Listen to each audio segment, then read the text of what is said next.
ഇന്ന് ഞായറാഴ്ച ആയതുകൊണ്ട് നമുക്ക് അല്പം പാട്ട് പാടാം, അതേപോലെ കഥകളും പറയാം. ആർക്ക് കഥ പറയാൻ താല്പര്യമുണ്ട്? ഒന്ന് റിഷാന്, പിന്നെ അപ്പൊ ആദ്യം റിഷാൻ ഇങ്ങോട്ട് വാ. ഒരു മകനുണ്ടായിരുന്നു. അതിന്റെ പേര് യഹ്യ ഇബ്നു ശറഫ്. ഒരു ദിവസം ഉമ്മ മകനോട് വെള്ളം കൊണ്ടുവരാൻ പറഞ്ഞു.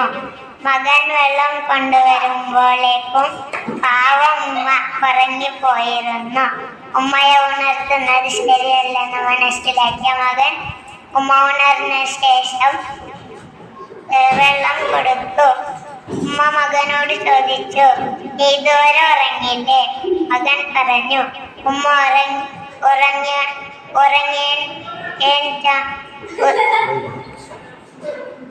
ഉടനെ തരാമെന്ന് കരുതി നിന്നതാണ്.